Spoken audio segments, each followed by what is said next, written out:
You know the day destroys the night, night divides the day. Try to run, try to hide, break on through to the other side, break on through to the other side, break on through to the other side.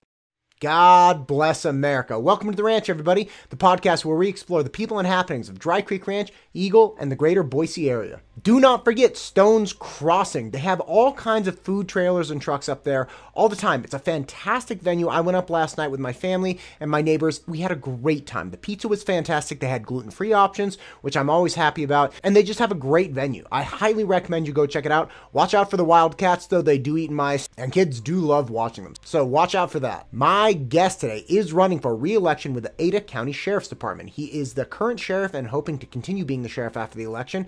He had an incredible perspective on the community, and we talked a lot about what's changing in the community with the influx of people from out of state, what's happening to the laws, what's happening to the police department, what's happening to law enforcement in general. He seems incredibly in touch with the community, both civilian and law enforcement, and I just really like talking to him. So, without further ado, the man, the myth, the legend, Sheriff Matt Clifford. Sheriff Clifford, thank you for coming. Thank you so much for having me. I appreciate it. So you are in the heart of your re-election campaign, correct? Absolutely. I would say we are we're on the stretch for sure.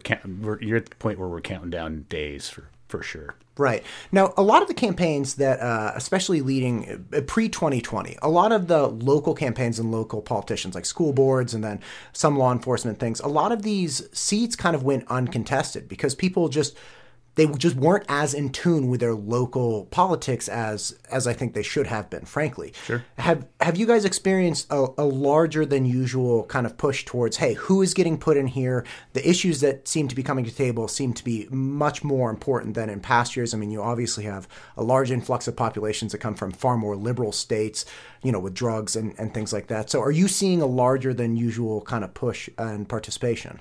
Absolutely. I would say, you know, you look a couple sheriffs ago, those seats, you know, they're kind of uncontested type things. Nowadays, just like you said, we have a larger population. With social media and the internet, obviously we can spread information or people can spread disinformation pretty quickly. So with the influx of the population, they really look at the issues. They really look over the candidates a lot more than we have in the past. It seemed to me years ago it was, oh, here's our Republican candidate, go forth and conquer, where now there is a lot more scrutiny on individual candidates. I would agree with that wholeheartedly. You know, one of the things I've been wondering about actually is how much of your law enforcement is shifting away from the physical world and into the digital world. Because you're talking about misinformation, right? Sure. And now it's almost like to really get to the heart of, say, organized crime, right? Mm-hmm. There was a large spree of incredibly organized crime in the Bay Area, California last year. You had something like 80 people showing up at one location at once to ransack a store, and they were gone in like 60 seconds. And it was like, there's no way these people just happened upon, and they had to actually go on to social media platforms and other organizing platforms to figure out, like, okay, where did these people come from? But it's taking the policing and taking the monitoring away from the physical world and into the digital world. Like, are you guys seeing a big push towards that as well? Absolutely. And I think inadvertently we kind of battle a little bit with going into the digital world and not dealing physically with people. Because when you look at your base, you know, patrol out in the field, you're dealing with people and their issues and problems and their bad days. And we really want to hold on to that people-to-people contact. However, over the years, we've hired a lot more data analysts, analysts that are out looking for things like you're talking about, that organized effort to commit crime that is part of the digital world. So while we're moving forward looking into the future for that type of thing, we really hear, I think in Idaho in general, I can only really speak kind of for the Valley, but we're really trying to still hold on to those people connections without, you know, turning a blind eye to technology that aids us to those kind of situations you talk about. So it's a two-way street, right? We don't want to go too far down one road, but we have to excel in that digital world so we can, you know, combat crime correctly. Talk to me about the personal connection, because, okay, I have a brother-in-law who is head of SWAT in one of the towns in Bay Area. And he knows a lot of he worked with a lot of at-risk youth and high-risk youth earlier in his career, and he developed a relationship with them to the point where, some of them, not all of them obviously, but some of them would reach out to him for help, or, he just had a connection with them and was able to kind of improve things before they became an overwhelming or unredeemable problem for these young people. But that doesn't really stop with youth, right? Like, having a connection with a community does not stop when you're 18. I mean, you can have connections and help people navigate situations through, I would presume, all the way through adulthood. Sure. And you know what? I'd throw out there something that really gets lost out in the community and people don't really think about, and that's some of these people behind our walls of our jail, our deputies that basically work in a community of people that are, trapped in their community. And we always joke about how when you get a deputy that's worked in the jail and you bring him out to the road and you start training them, they have these strange connections out in the community with felons or just even misdemeanors, people that are in that revolving door in the community. I've done it myself when I came out of the jail years and years ago, and you find yourself, now I'm at this person's home and they know who you are because you have dealt with them face to face in the jail and you have that personal connection. I think people see in their brain, jail deputies are walking around with some keys and, cranking a door shut, and that's just not how that works inside our facility.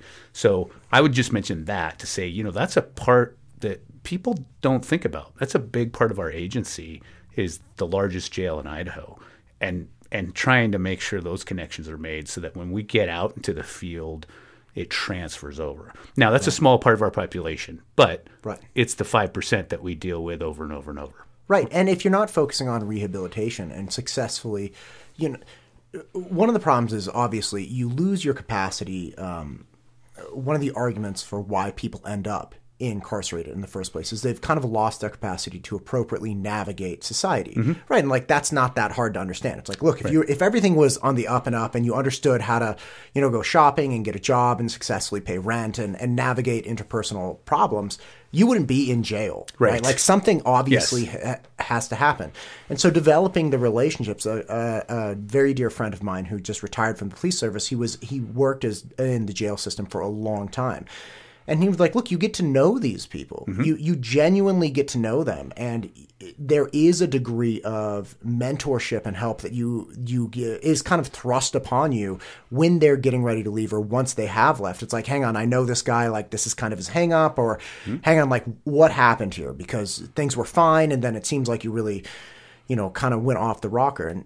But if you don't have those, if you just see somebody with no relationship, no understanding of who you are, and they're like, all right, well, you're going back to jail now. It's like, hang on, we gotta better integrate these people into the community and help them see their way through again. Yeah, I agree with that. And I think that's where we do that in the field and in the jail of, we're all part of the community, right? Whether you like it or not, the police are part of your community, and they're a big part. And they, we really look at it that way. Okay, well, if this person's a problem in the community, they may need to go to our jail. Or maybe they have a problem in our community because they have problems. What kind of resources can we get them? Now, I'm not saying we don't hold people accountable, for sure. And I'm a justice type person. But if we can hold them accountable and give them some tools so that they don't come back in the revolving door, I'm 100% for that, whether that's out in the field or in the jail. I think we really have to have that head on our shoulders. Now, I don't think we get people 3, 4, 5, 6 chances and nothing's changing. Then we need to change something else, whether that's you're held more accountable or what. But you're right. We have to be ready with the tools to help that 5% at least get maybe shrunk down to 4. I mean, that's a big win. Right, that's a whole percentage off that 5%, and I think that's how we try and keep this community intact and keep it the way it is. Right, I mean, this is a great place to live, and people are moving here.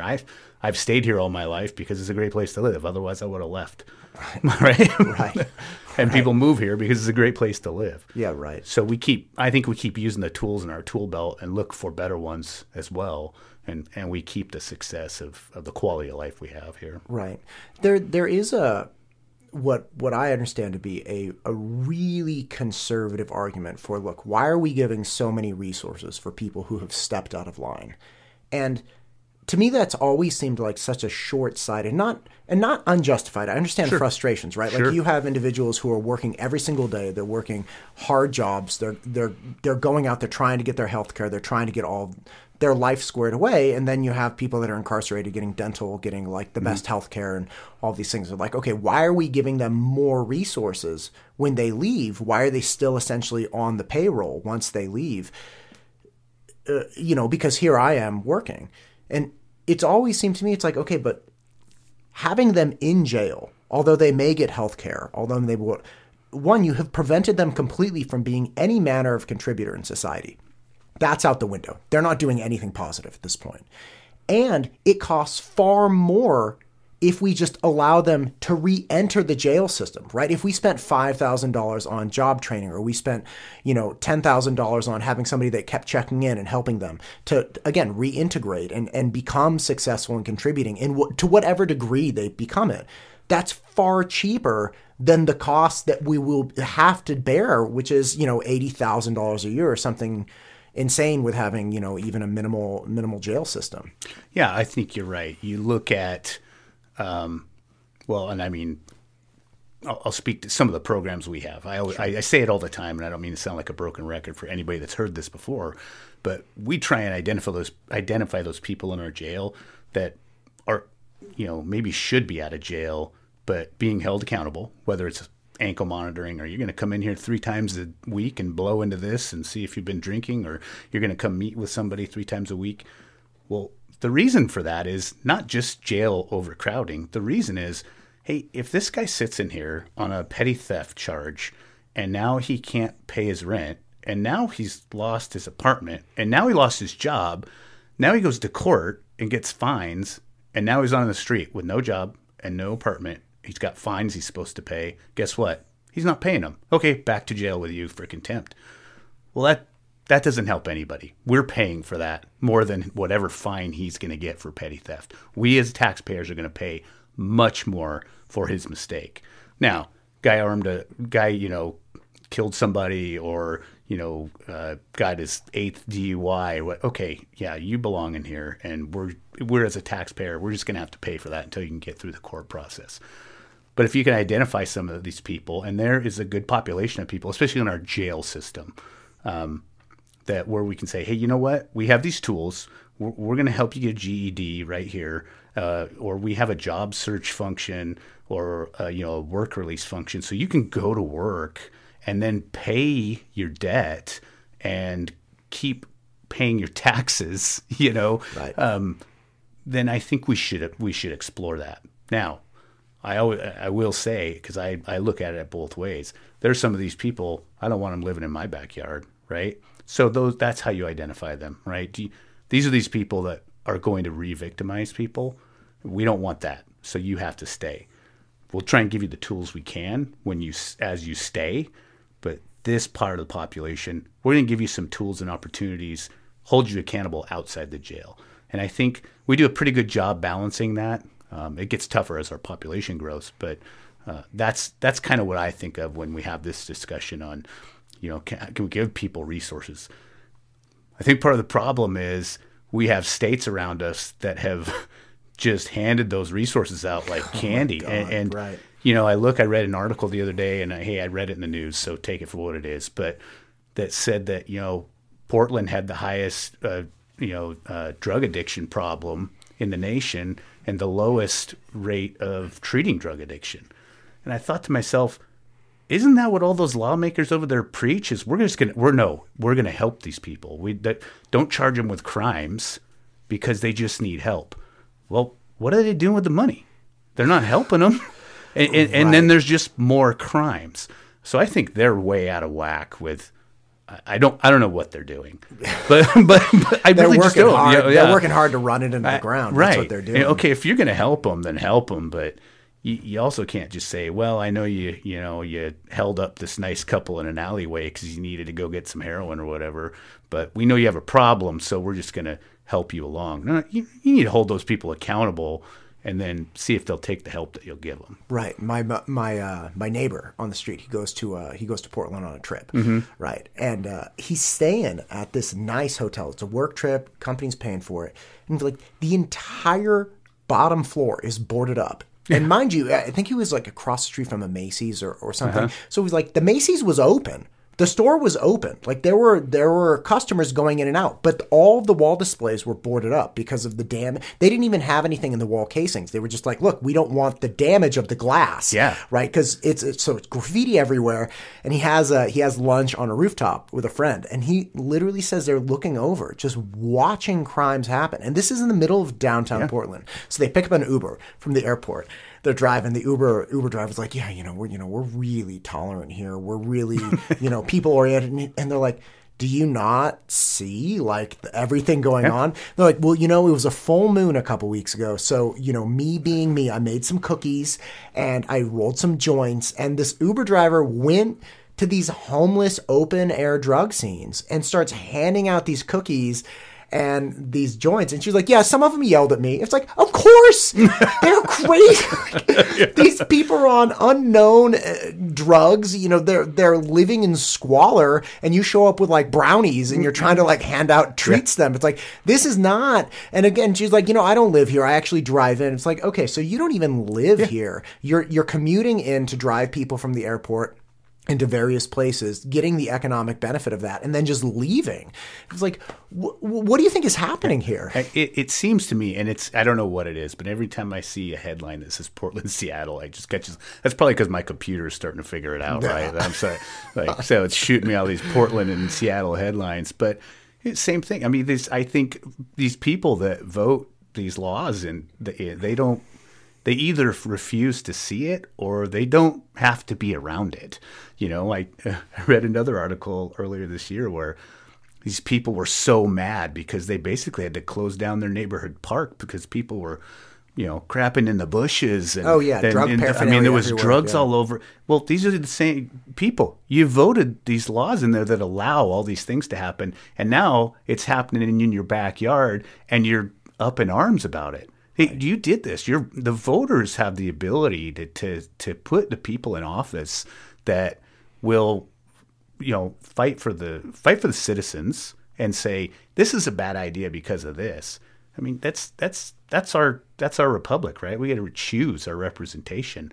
So I don't know what. Again, it's like, well, what do you think is going to happen? What were you thinking? Well, that'll just stay 2 streets over. I don't even have to look at that blight. So yeah, it sounds good for people, so I'll do it. It's not good for people. Right, and it's not good for the people that you think it's going to be good for. Yeah. It's not just good for. It's not just bad for people that are unrelated to it. It's bad for the people that you think you're trying to help. Do you ever watch Game of Thrones? You know what? I just told my wife the other. I watched, I think, almost the first season, and I feel like I'm the only guy on the planet who's never probably. Watched. That's actually probably very accurate. So I'm a huge Game of Thrones fan. I read all the books, which is a feat in and of itself because they're like 1,000 pages each. They're these giant novels. But what was very interesting is there's this guy, one of the main characters, this guy Jamie, and he's one of the King's Guard, right? He's like this white cloak guy, but he's incredibly jaded and frustrated, and I felt it was such a fair representation of the real principled conflict that most people are avoiding. So things are just too complex. He's like, look, they tell you you're supposed to protect the weak, but which weak? Because when the king starts beating up on his wife, you can't protect her from him, right? So it's like you're supposed to protect the weak, but only the right weak, and you're not supposed to protect the weak that you're supposed to kill. The people that you're stronger than, that you go and invade, like you kill them no problem, even though they're... So it's like he has these... There's a scene where he just kind of outlines all of these horrendously conflicting and obvious issues that he has being essentially like old school law enforcement. And as a result, he's become incredibly jaded and cynical. And it's almost like people don't want to acknowledge the conflicts with their principles that are, there's like, okay, you need to be compassionate. And that person lying in the street, they have nothing, right? So we feel bad for them because we would want people to be compassionate with us if we were in that situation. Right. But how does compassion actually, is it compassionate to let that person continue to live in squalor and get better and better heroin? Or is it compassionate to say, hey, you can't do this because it's not good for you. It's not good for them. It's not good for the kids who wanted to play on that slide. And being compassionate to you means we're not going to let you become this monster that you quite unfortunately have become. And again, it's almost that people don't want to wrestle with that conflict. They're like, look, one principle, we have to be compassionate. We have to be tolerant, right? The people that are doing drugs have a mental health crisis. They're not criminals. Yes, but they're participating in criminal activity. And you feel that way until you're the victim of one of those crimes, right? I mean, that's what I would say. Like, well, I would say, hey, sometimes when the parole commission paroles some of these people, maybe they should have to let that guy camp out in their backyard for a month because I don't know how this person got paroled, But they, it's maybe, and I'm not just harping on the parole. They make good decisions too, but that's just the example I think is, yeah, you want to be compassionate, but you've still got to hold people accountable. And I think that's the more compassionate of, okay, yeah, this person has a mental health problem or a drug problem, but you can't go around victimizing people. So we're going to hold you accountable. But the compassion comes in with, but now that we have you, right? We have you and you're unable to victimize people. Now let's give you some tools. And now it's up to you. Now it's up to you. Whether you have a drug problem or, maybe if you have a mental health problem, sometimes we can get you good help. But having them out on the street, stealing and exposing themselves and, just maybe creating chaos. That's harsh, right? But I don't think it's that far off. Yeah, but like you're not creating stability. Right. You're not creating predictability for a consumer walking down the street trying to go to a restaurant. You're not creating a safe space for perhaps a young woman trying to go meet people. It could be broad daylight. Sure. But like I walk around, I'm 6'2", I'm about 190 pounds, right? So if I'm in a situation, and I was doing pro fighting right up until COVID, you're like, I can handle myself. But if I feel uncomfortable around something, I could not imagine what a younger person, like I used to work, I was in education for almost 20 years. And it's like these students I was working with, say young women, 130 pounds, 5'5".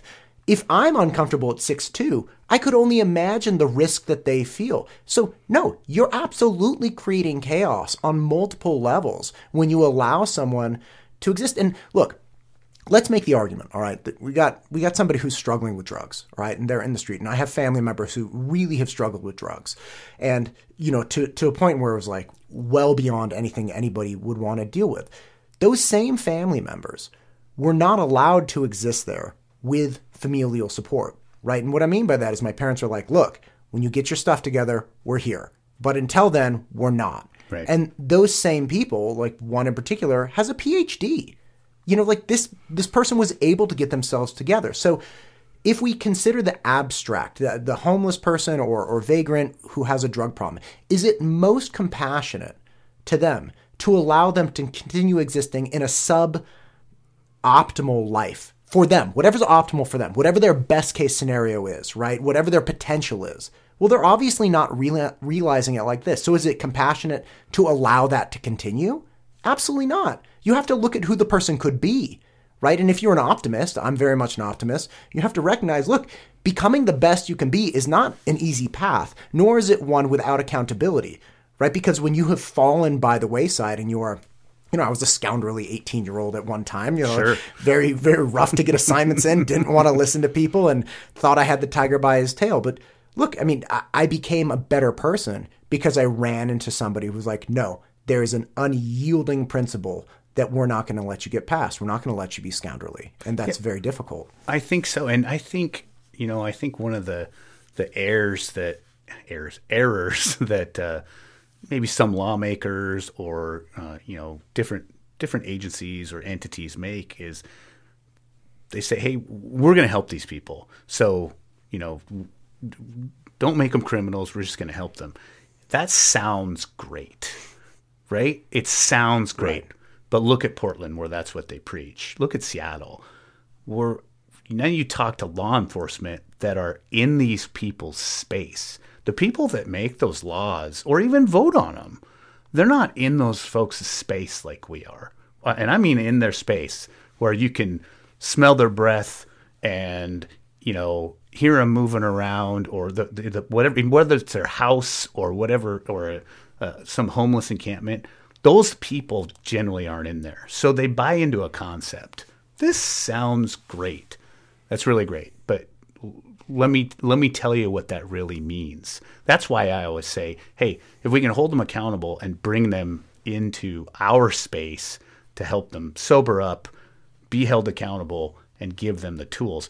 I have seen a number of my deputies over the years where they make arrests on users, and they make arrests. They get felony amounts of drugs on them, and then they go to the jail, and they go through. They'll go through our drug court program, which is a tough program to graduate from. And I can tell you how many deputies get invited to the drug court graduation by the person they popped and put a felony on, because they say, you know what, I'm not going to let you run around, even though this is a felony. And okay, that's the big preach is, you're putting all these users in jail. Well, users commit crimes a lot of times, and so you take them in, and they get charged with a crime. That's kind of the cost of doing business. But you put them in, get them into a program like that, and they graduate from it. And what do those users do? They turn around to the deputy and thank them and invite them to go. And the deputies go. They always go to the graduations because it's a big deal. I mean, the deputy's not out there looking to crack skulls, and I mean, this isn't the 70s, right? They see that as a success. I took that person off the street because they had dope on them, and maybe they were going to commit a crime, maybe they hadn't committed another crime, but odds are down the road it's going to happen, or something, or they're going to die or hurt someone else. So I took them off the street. Yep, charged with a crime. Got to hold them accountable, but we're able to get them what they need, and now here they are thanking me, the person that made them, a felon. There's something to that, right?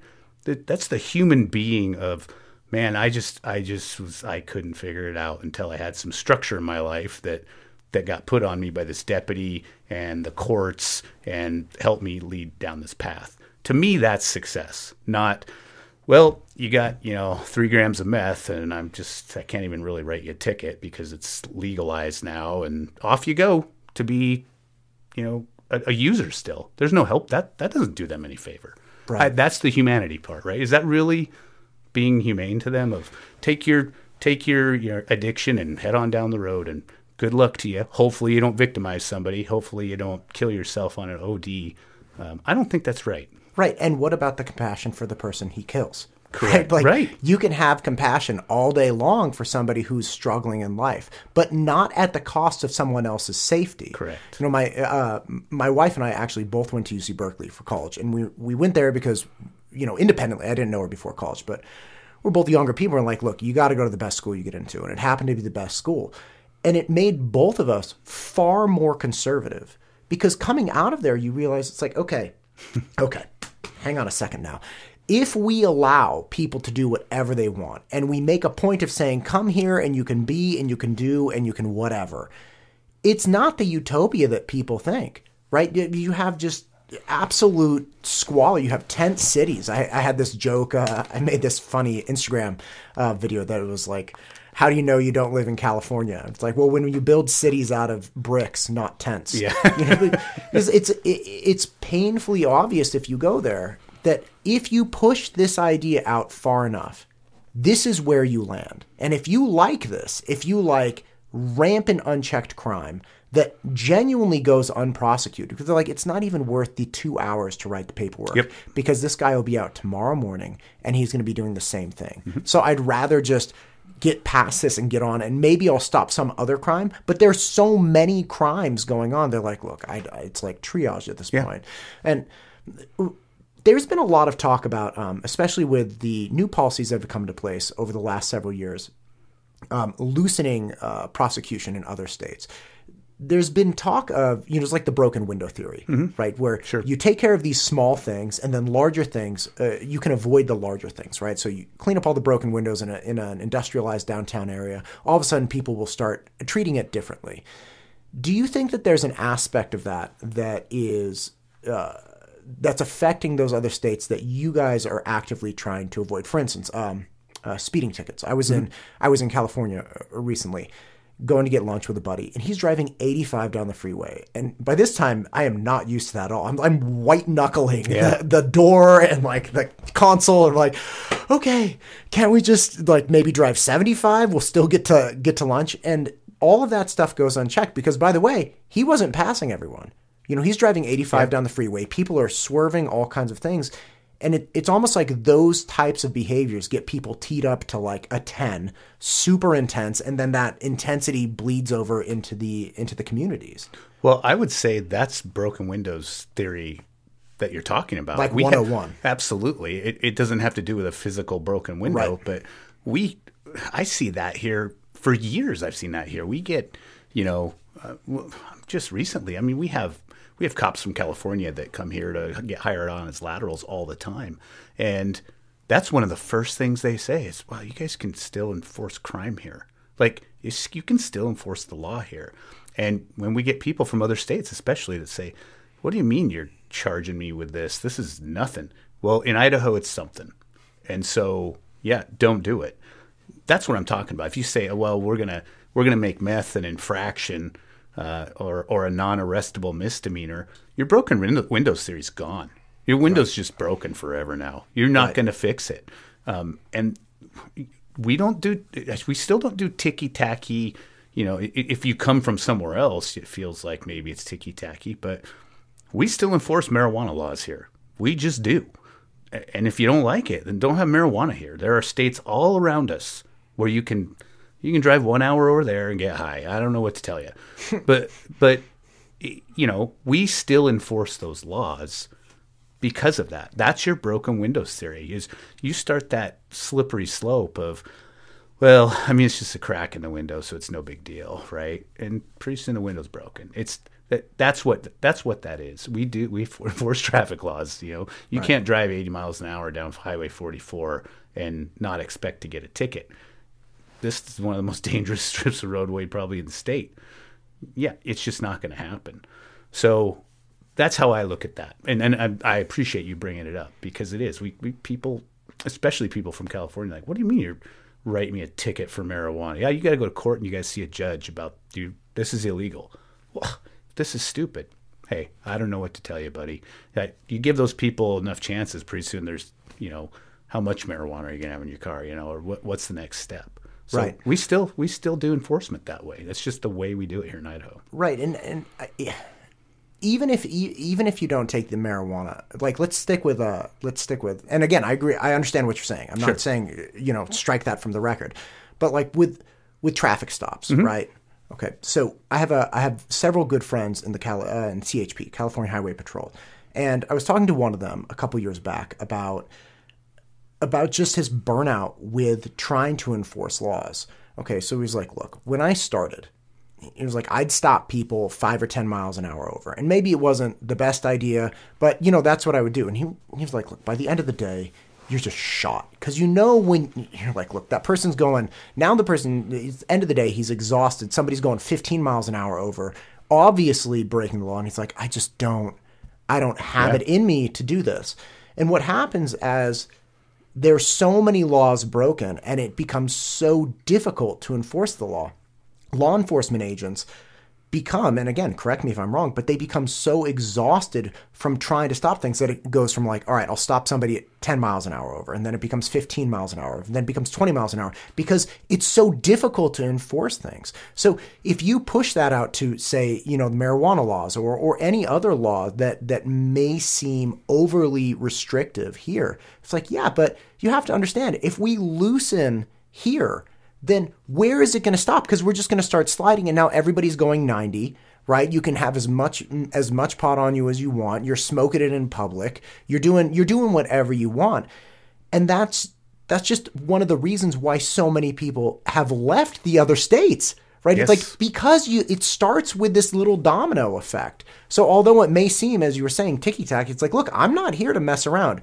I'm here to make sure that we don't get over there. Yes. And I understand we're not over there yet, but you have to start somewhere, and this is where it starts. Yeah, and I agree. And, that was one of the things that, I would say on a traffic stop is, I'm not out here to write citations all day, but I also don't want people getting in crashes, because that's the reason behind traffic enforcement, is to try and keep people from getting into crashes. So they're driving, following the rules of the roads so that they don't crash into each other.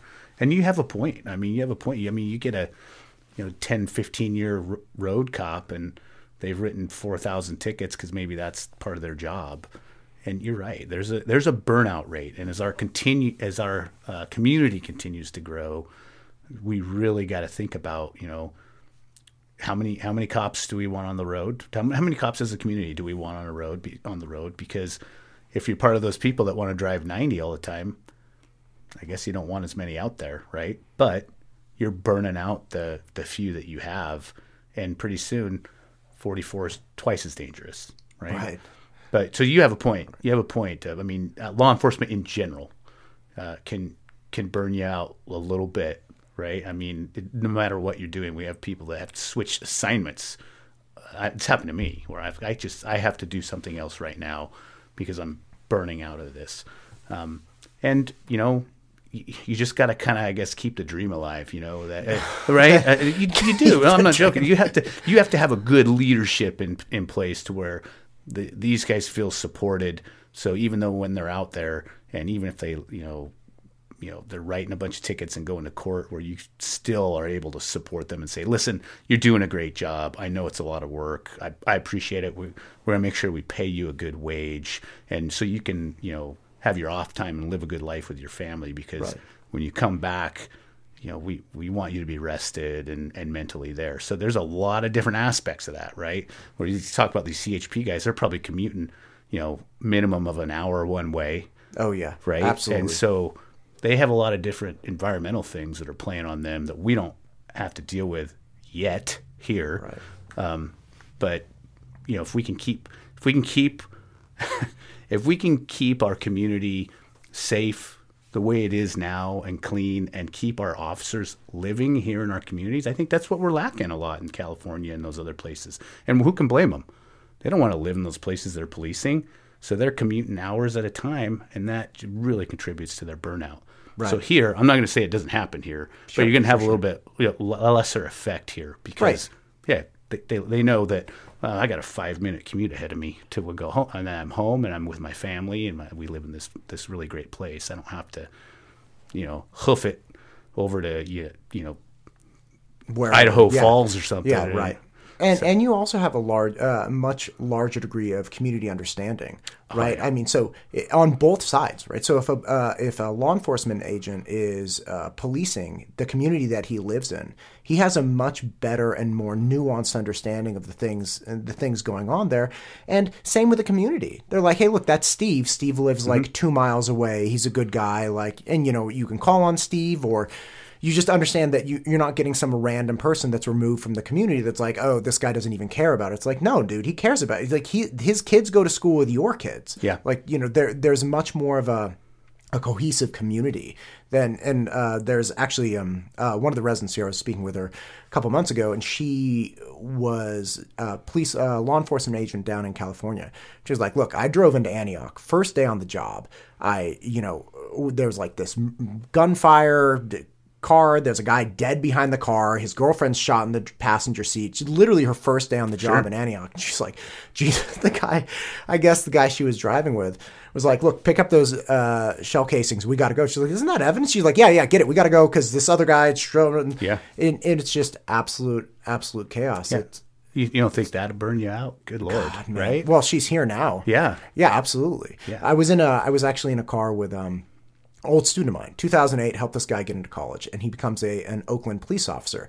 So I was driving with him and his brother, actually, when I was in California, and he was like, yeah, I'm investigating this murder. There was that Airbnb party. So these kids from Oakland, a high school in Oakland, got an Airbnb over the weekend in the Oakland Hills, which is a nice area, right? So they just get this Airbnb for the evening, throw this giant party there, 2 murders. Right, and we're talking like high school kids, and perhaps recent grads that are still messing around with the high school kids. It was like Could you imagine doing that on a daily basis? Here this guy has to go and investigate how these 16-year-olds got shot and killed. It's like, yeah, talk about burnout. And by the way, somebody has to do it. Yeah. So like, if you don't have compassion for that guy who's just this well-intentioned 30-year-old trying to just make a living for himself and his family and do right and try to offer some semblance of justice or participate in the justice system. Mind you, he's in Oakland, so nobody likes him. Right. You know, it's incredibly dangerous. You know, just hearing that, it's like, how do you go home to your wife and kids? Yeah, and how do you not become very jaded? How do you not get burnt out? You know, how do you, I mean, and I think, and how do you have even that's tough to have even your own private family life like that. You better have some major support at home if you are dealing with that day in and day out. You know, we deal with that on a smaller scale here, and it's easier for us to you know, kind of recoup ourselves, I think, because of the community we live in. Not to mention that we have a lot of community backing here. I mean, a lot. You know, when things were going on with George Floyd, how many thousands of miles away, and we all collectively were like, that's going to roll right over here to good old Idaho. Most of us have never even been there, and it's going to affect us. And honestly, it's not fair. I mean, you know, I don't mean to sound like a crybaby, but it's not fair. That's not us. Right. You didn't know any of those people. I didn't know any of those people. I've never been to that city. And the wave kind of came over here, and we all shrugged our shoulders, and it was the weirdest thing you'd ever seen. I don't know if the whole community in Idaho got together and had a meeting, but they just showed up at all the police stations, the sheriff's office, all our substations. People just showed up and brought, you know, baked goods, and we got lunch for you guys, and we made these signs. I brought my kids here. They want to give you these cards, and we know that, you know, that we don't do business that way, and you're here to help us. And it was amazing. And it was, George Floyd for this community was actually a huge turning point, where I think that all of the officers, I don't care what agency, sheriff's office, BPD, NP, whatever, I think all the officers and all of the community all of a sudden turned their head and went, well, I think we have kind of something special here. And it was crazy. It was the most amazing thing I'd ever seen. And from that time period forward, the Back the Blue is just, I mean, it's rampant here. Even with, you know, you got your keyboard warrior naysayers all over the place. But it is, I mean, it's crept into the legislation, where legislators know, if I don't back the blue, my constituents are not going to be happy. I mean, it's up there on like top 5 things you better have on your belt when you show up to get voted in. So it was an amazing time, really. Yeah, and that's not, as your point earlier, it's not the 70s. It's not that people are being naive, but they recognize, like, one of the problems with, let's look at Berkeley, right? Because again, my family in the Berkeley Police Department, they took 50% of the Berkeley Police Department's budget away, because they're like, look, this is what we're going to do. We're going to make traffic stops a civilian-based thing. Yeah. So it's like, and we're going to lower, which is insane. It was like, if you're pulling someone over, and then they were making domestic dispute calls also a social worker thing. And I remember talking to my relative about it. He's like, listen, you got to put your headspace in this kind of frame. You are willing to beat up your wife. You're willing to beat up your kids, or worse. And then someone shows up to stop you, right? In the absence of some overwhelming force, what's going to make you stop?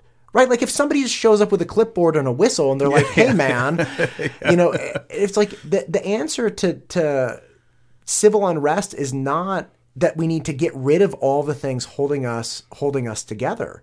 And I think that's what, quite unfortunately, a lot of very naive anarchist style people, and I'm not a conspiracy theorist guy, but it's like, look, the people that maybe dislike the way that their lives are going, or dislike, like, they get in trouble for drugs, or they get in trouble for this, or they feel like they had no other option. It's like, look, I'm sorry, but these are the laws, right? And if we let this guy go and we let this guy go, or we change the law so that this isn't actually a broken law, well, we're going to find out really fast. It's one of those things that it's so bonkers to me that they still try to make the argument that police are the problem in all instances. And that's not to say we can all be better. In every profession, we can be better, right? And we can all be better trained.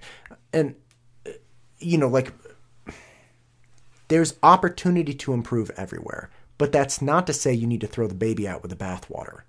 Yeah, I 100% agree. And I think, to the start of that conversation of you're talking about traffic stops and domestic violence calls, those two things are the most dangerous calls we go to. A traffic stop or a domestic violence call are always the most dangerous things that happen.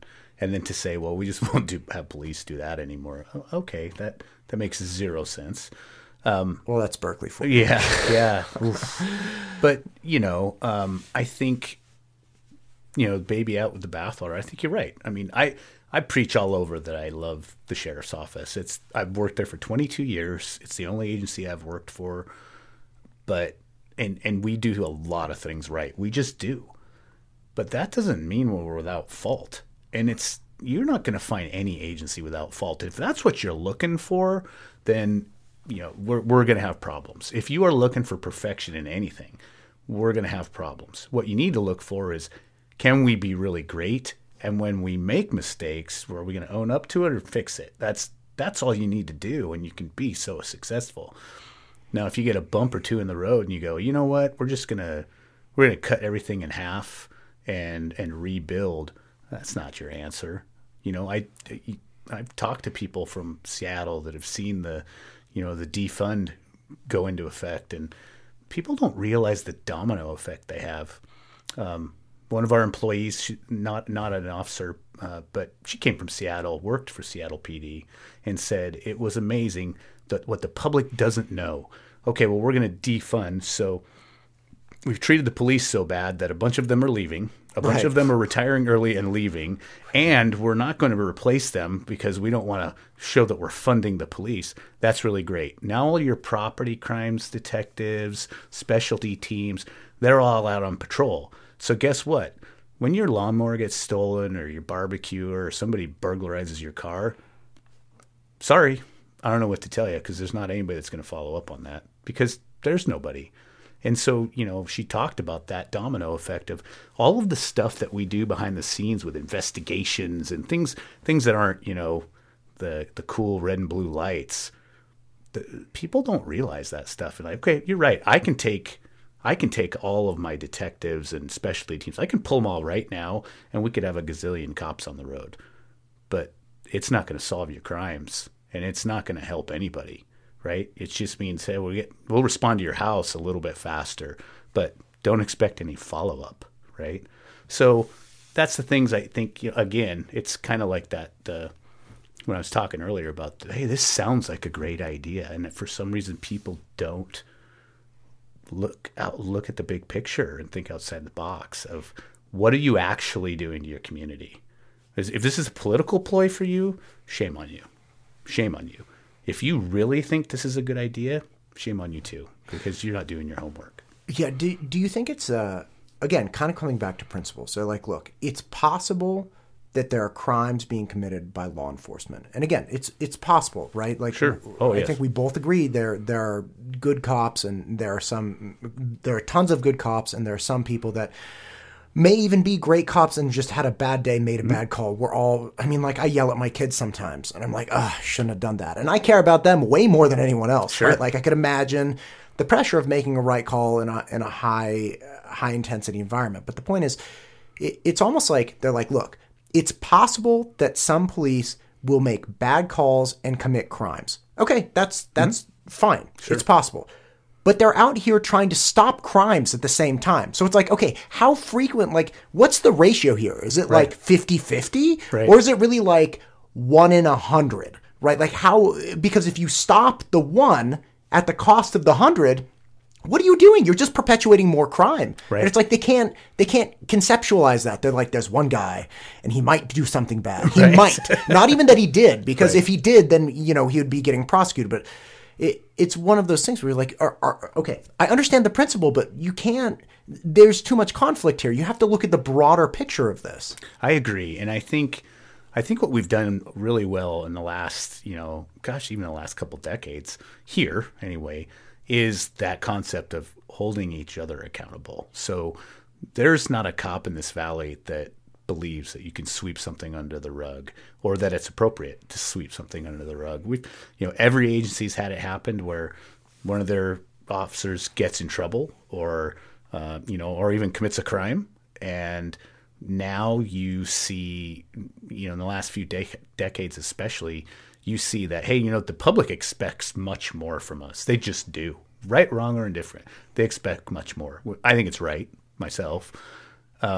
So we have to kind of protect that. And to protect that means, no, we take action and we clean house when somebody, because it happens all the time where you have officers that mess up and they're not repairable. Okay, I'm sorry, but we have to move on from that, because the more you put a Band-Aid on something or try and keep something quiet or anything, the more it will blow up in your face, especially here in this community. So, I mean, that's easy to hear that from the sheriff of, don't worry, we look out for each other, and but I'm telling you, it happens. I have no examples from every agency, including my own, where somebody said, well, if you don't go tell the supervisor you did that, I'm going to go tell him. So you want me to go with you right now and do it? Okay. That's a great example of integrity. Now, that guy might still get fired, but you're not going to have two guys that know what happened. You'll never have two people that know what happened and something was wrong. We're blessed here for that, and people can take that with a grain of salt. I'm biased, right? I'm the sheriff of, the head of an agency of what I say are great people, but I hope that they trust that is going on here. We do. We have officers that get in trouble. They're all human beings, and we look at every incident under a microscope and decide, hey, is it better for the community if this person just doesn't work here?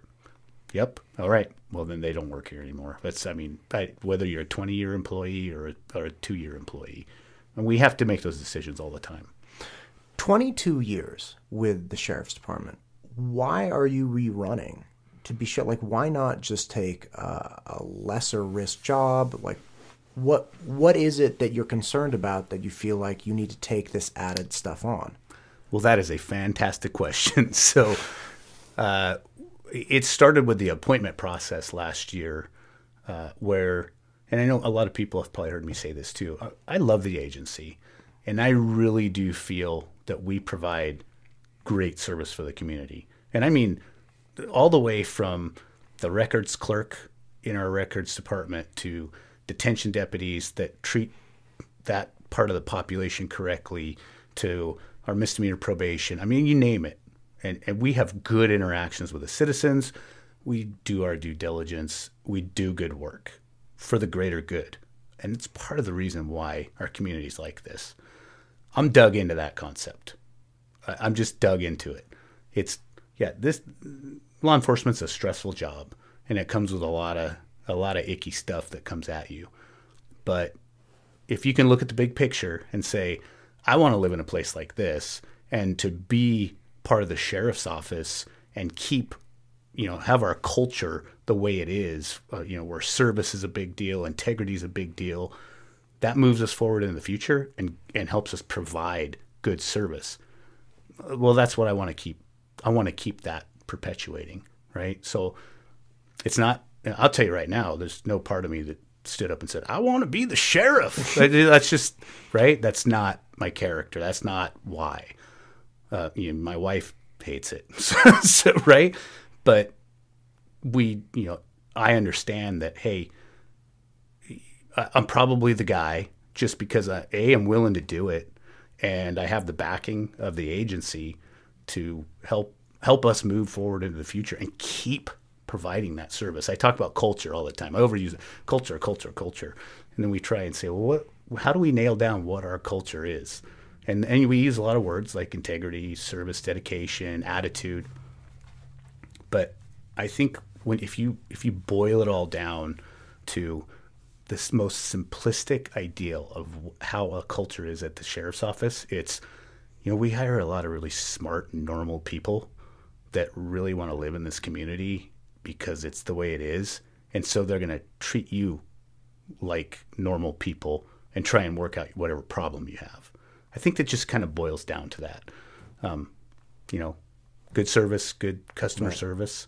And My fear is you have someone from the outside of our agency that comes in and says, all right, now we're gonna change this, and you always need to implement changes, but my fear is they would change the culture in a way that's negative for our community, because our employees like to work for the sheriff's office for all kinds of reasons, and you start changing all of that or implementing strange policies or strange politics. Right.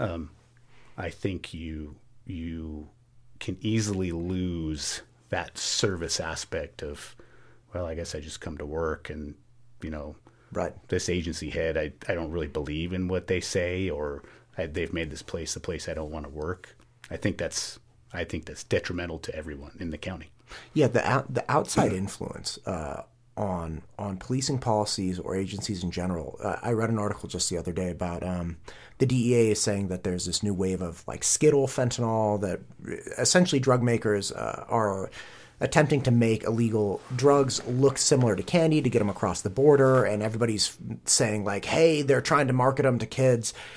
And that was the DEA's position. But then the Idaho State Police is like, yeah, we have no evidence of that.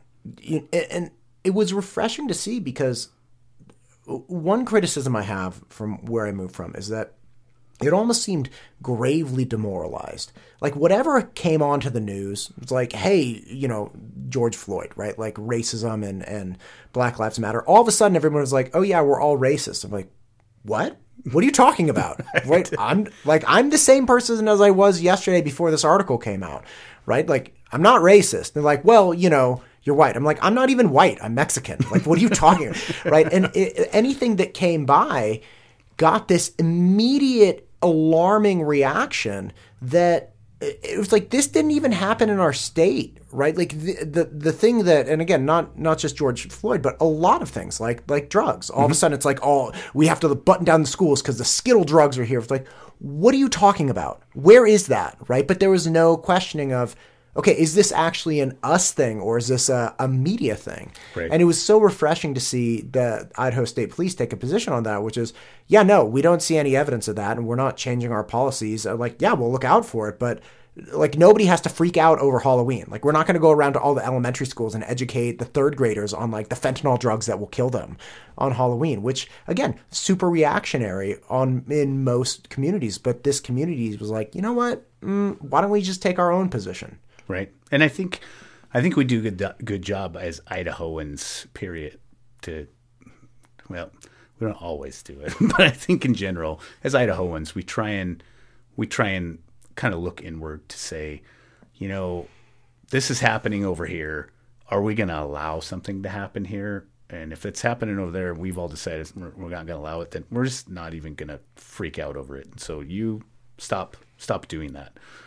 Here in Ada County, or here in the whole Treasure Valley, we are at an advantage because we're, as far as geographically, we're kind of on an island, right?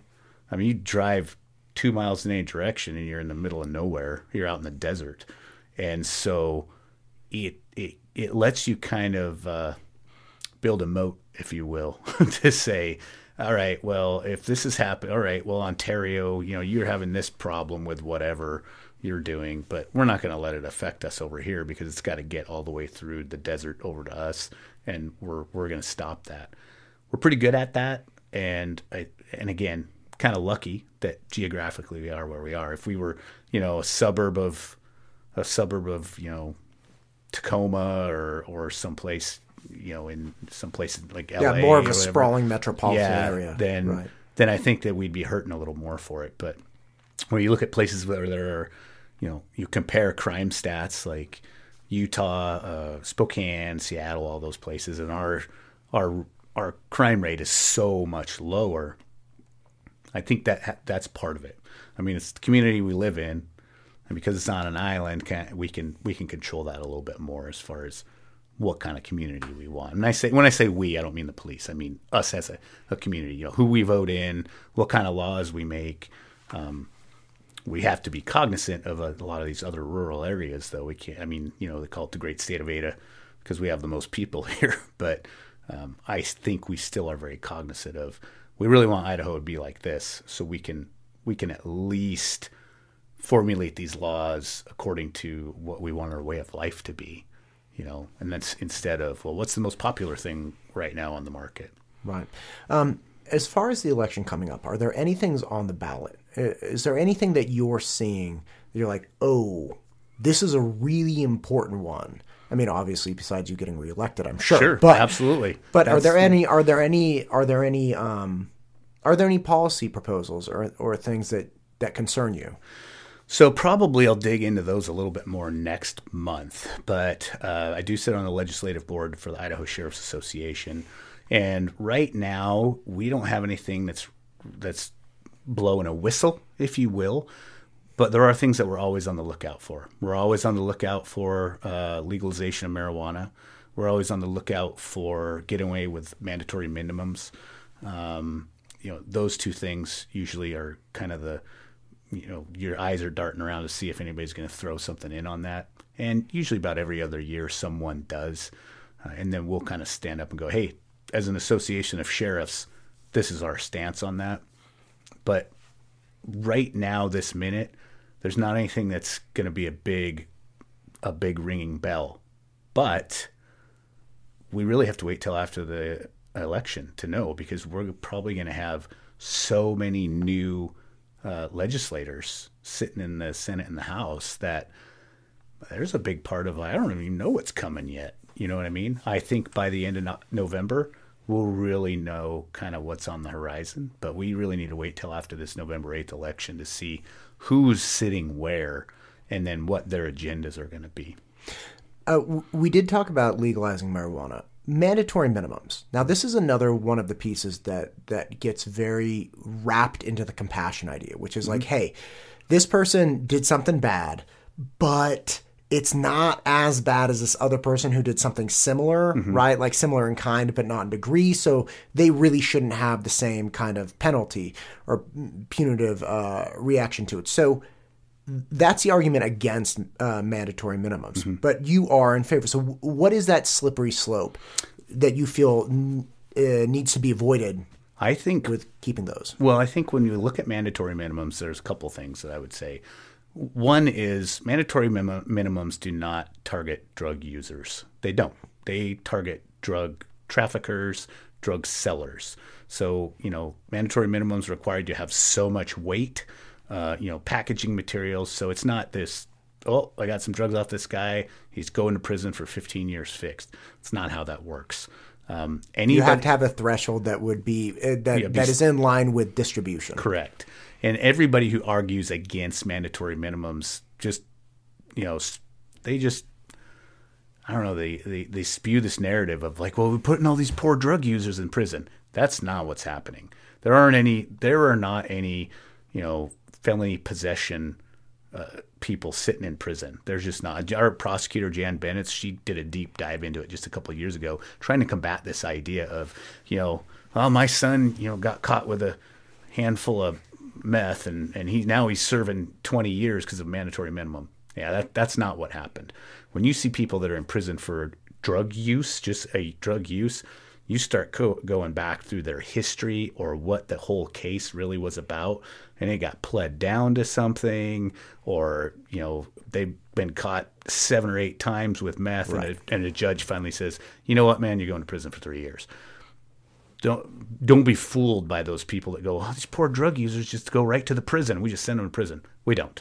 We do not. Even in a conservative state like Idaho, we don't do that. We just don't. Because I don't think that's necessarily right either. But the mandatory minimums takes that drug user out of it and says, no, these are the people that are not helping us or the drug user. And if they're going to be caught selling or trafficking, then they have to go. And they need to know that, so they stop selling and trafficking in our state. I'll tell you right now that the Mexican cartels know the laws in the different states. They know, well, if you get caught in the I-84 corridor in southern Idaho, you're going down. So we either need to avoid it or be extra careful, because they know. Now, I don't want to make this sound like some kind of movie narrative, but if you change that law, I guarantee you, then the cartels will loosen up. Oh, well, that's not a big deal. The guy will go to prison for like 3 years. We don't care. But they know. The cartels know. If you make the cost of doing business through risk or actual capture greater, Yes. then it's like, okay, then that's really, really bad, right? Like we shouldn't mess around with it. And it is a business. Right. It's a business. It's not, I mean, it's not a romanticized thing. It's a business for them. And so, yeah, they have this, they look at risk. You know, are we going to have loss of product, loss of money? You know, are we going to lose our employees?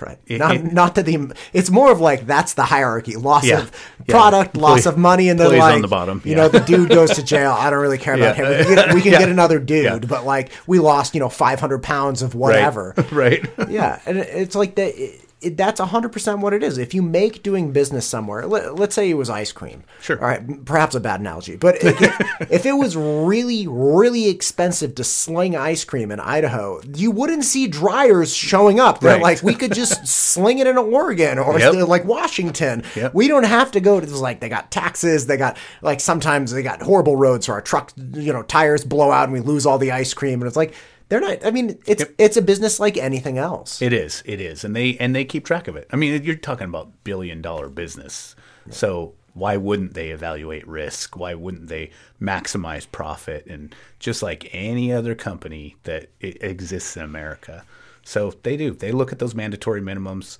but again, people spin that yarn of it's just somebody's son sitting in there for 10 years because he had a bag of meth on him. That's not what it is. It's just not what it is. And I hate to hear that narrative. And you hear it from especially parents. My son was just doing this.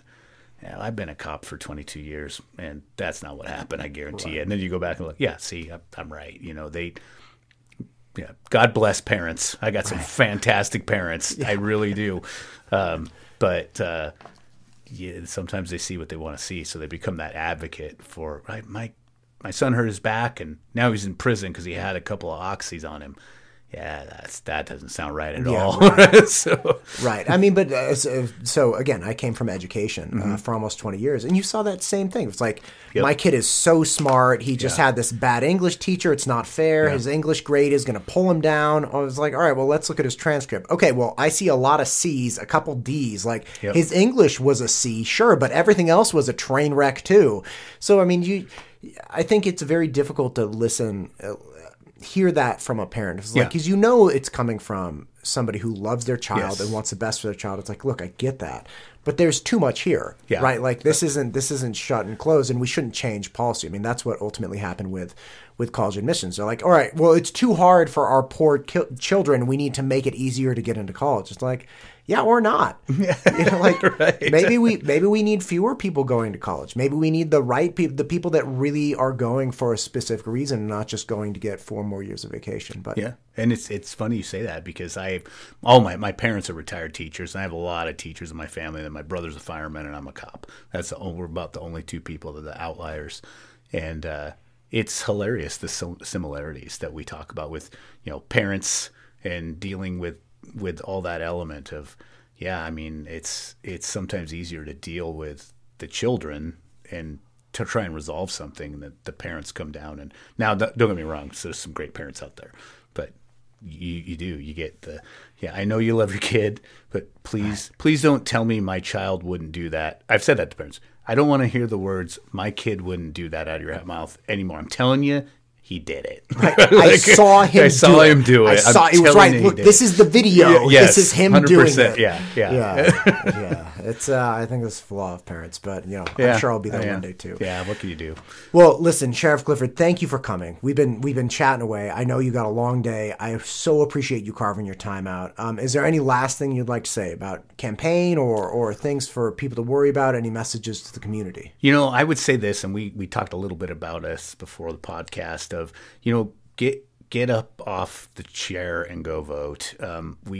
We are a conservative Republican state, and it's fantastic, but do not get sucked into the Republicans just win. If you don't get up and go vote, there's going to be a day, and hopefully it won't be November 8th, where the Republicans don't win because all the Democrats got up and voted, and you just didn't decide. And you know what? I don't care what affiliation you are. Be American and go vote. Be an American and go choose your champion and go vote, because That's how we get our legislators. That's how we get our senators.